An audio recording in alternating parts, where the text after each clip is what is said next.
Gideon diangkat menjadi hakim. Tetapi orang Israel melakukan apa yang jahat di mata Tuhan, sebab itu Tuhan menyerahkan mereka ke dalam tangan orang Midian 7 tahun lamanya, dan selama itu orang Midian berkuasa atas orang Israel. Karena takutnya kepada orang Midian itu, maka orang Israel membuat tempat-tempat perlindungan di pegunungan, yakni gua-gua dan kubu-kubu. Setiap kali orang Israel selesai menabur, datanglah orang Midian, orang Amalek, dan orang-orang dari sebelah timur, lalu maju mendatangi mereka. Berkemahlah orang-orang itu di daerah mereka, dan memusnahkan hasil tanah itu sampai ke dekat Gaza, dan tidak meninggalkan bahan makanan apapun di Israel, juga domba atau lembu atau keledai pun tidak. Sebab orang-orang itu datang maju dengan ternaknya dan kemahnya, dan datangnya itu berbanyak-banyak seperti belalang. Orang-orangnya dan unta-untanya tidak terhitung banyaknya, sekaliannya datang ke negeri itu untuk memusnahkannya. Sehingga orang Israel menjadi sangat melarat oleh perbuatan orang Midian itu, lalu berserulah orang Israel kepada Tuhan. Ketika orang Israel berseru kepada Tuhan karena orang Midian itu, maka Tuhan mengutus seorang nabi kepada orang Israel yang berkata kepada mereka, "Beginilah firman Tuhan Allah Israel. Akulah yang menuntun kamu keluar dari Mesir dan yang membawa kamu keluar dari rumah perbudakan. Aku melepaskan kamu dari tangan orang Mesir dan dari tangan semua orang yang menindas kamu.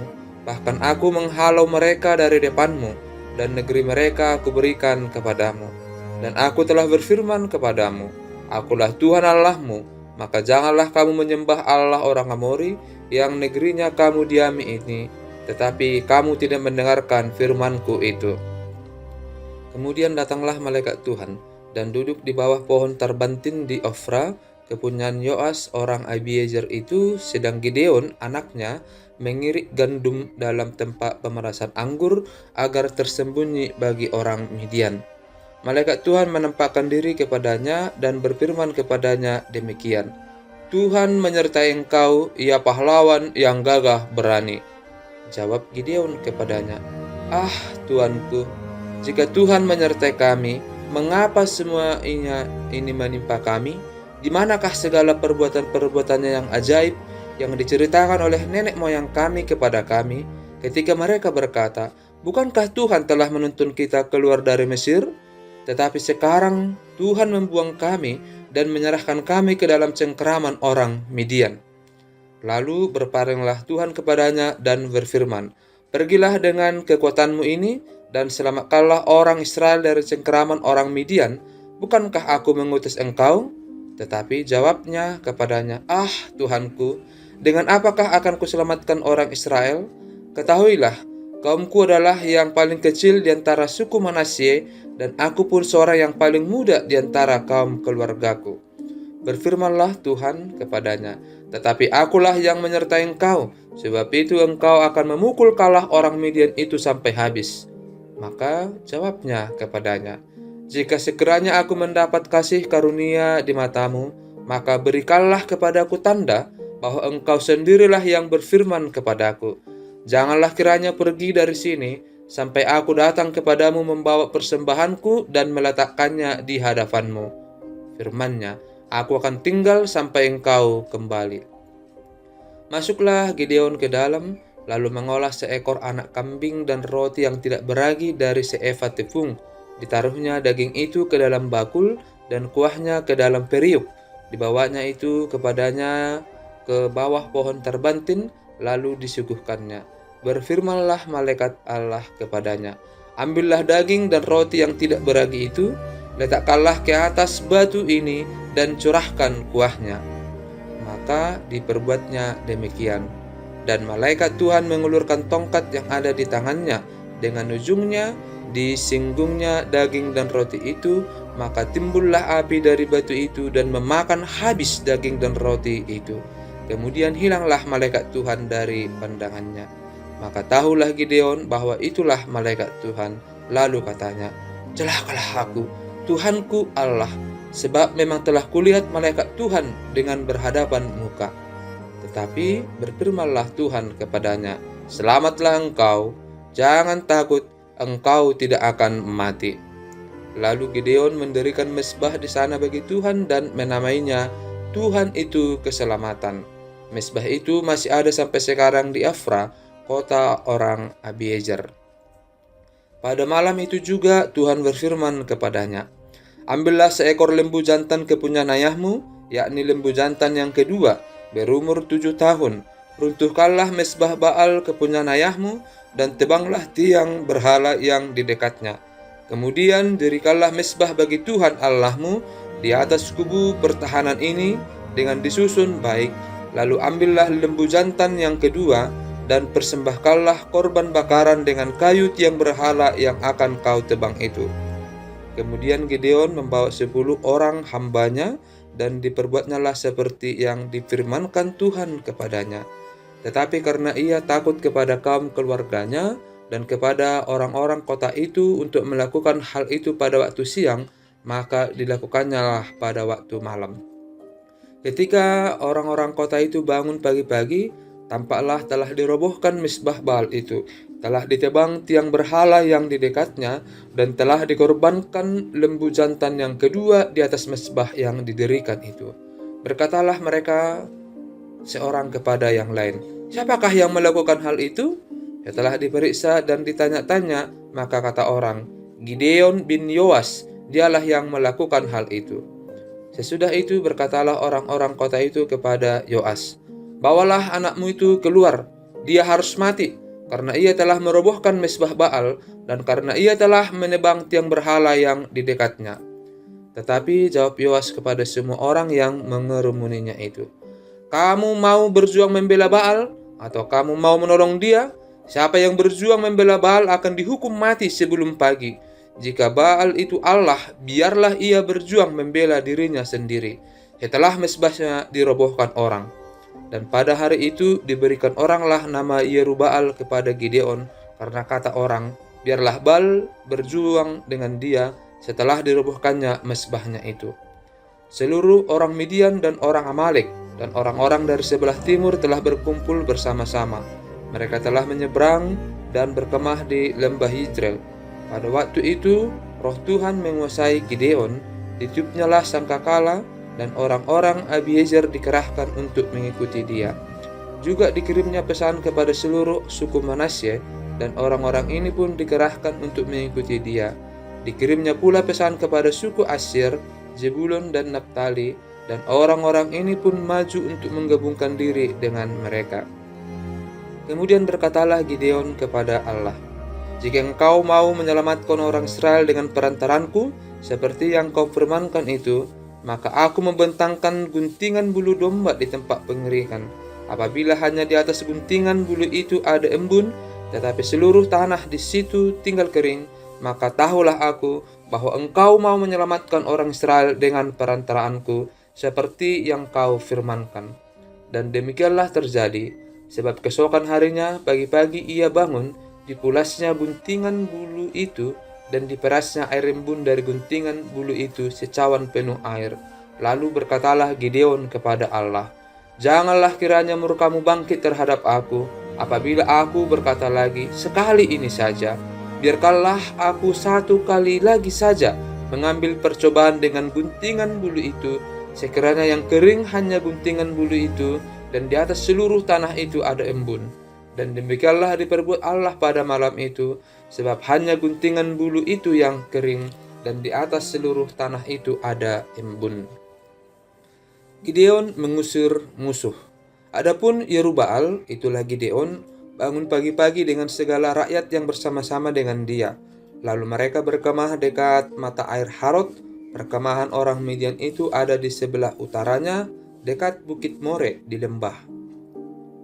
Berfirmanlah Tuhan kepada Gideon, "Terlalu banyak rakyat yang bersama-sama dengan engkau itu, daripada yang ku kehendaki untuk menyerahkan orang Midian ke dalam tangan mereka.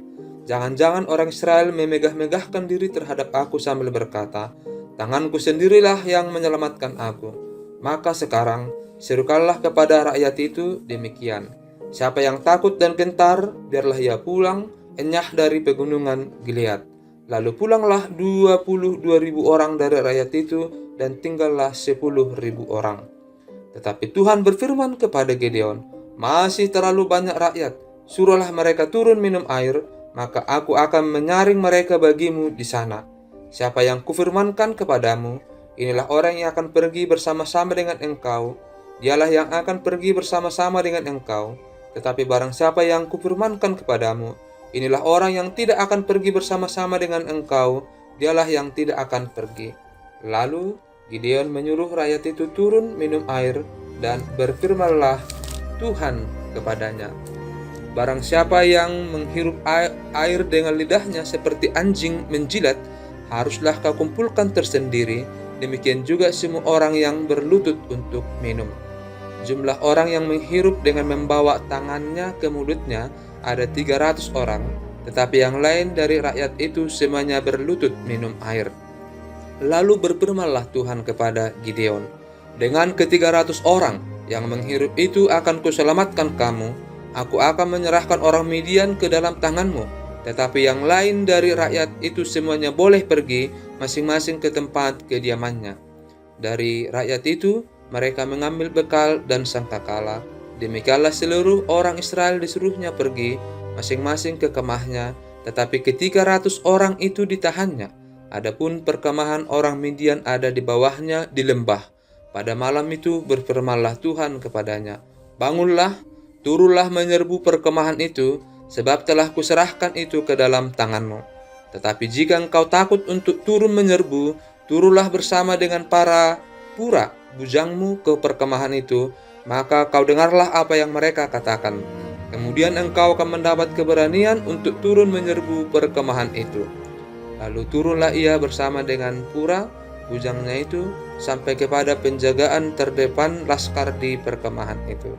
Adapun orang Midian dan orang Amalek dan semua orang dari sebelah timur itu bergelimpangan di lembah itu seperti belalang banyaknya, dan unta mereka tidak terhitung seperti pasir di tepi laut banyaknya.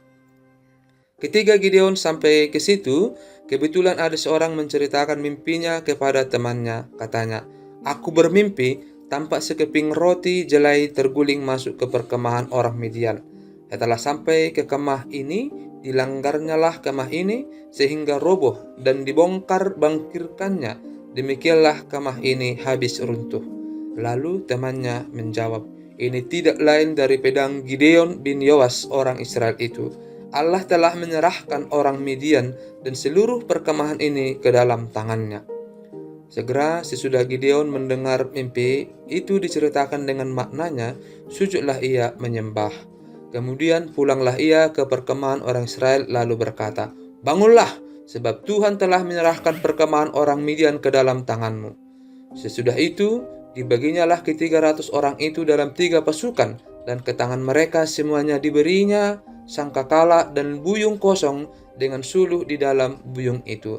Dan berkatalah ia kepada mereka, "Perhatikanlah aku dan lakukanlah seperti yang kulakukan. Maka apabila aku sampai ke ujung perkemahan itu, haruslah kamu lakukan seperti yang kulakukan.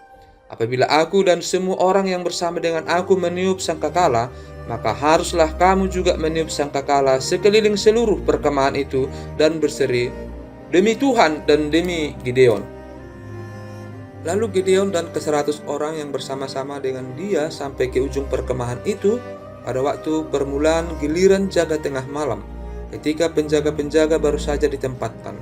Lalu mereka meniup sangkakala sambil memecahkan buyung yang di tangan mereka.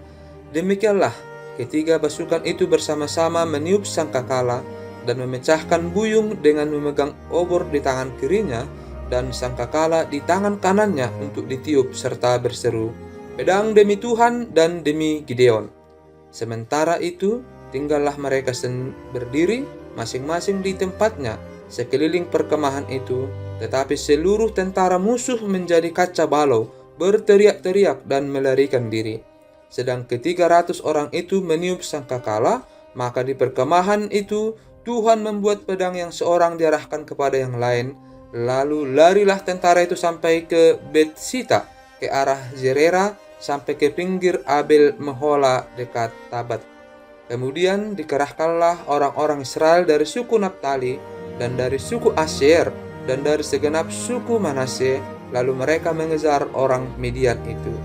Gideon menyuruh juga orang ke seluruh pegunungan Efraim dengan pesan, "Turunlah menghadap orang Midian, dan dudukilah segala batang air sampai ke Bet-bara dan juga sungai Yordan."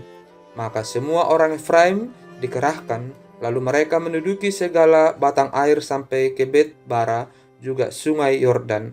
Mereka berhasil melawan dua raja Midian, yakni Oreb dan Zeeb. Oreb dibunuh di gunung batu Oreb, dan Zeeb dibunuh dalam tempat pemerasan anggur Zeeb. Mereka mengejar orang Midian itu, lalu mereka membawa kepala Oreb dan kepala Zeeb kepada Gideon di seberang sungai Yordan.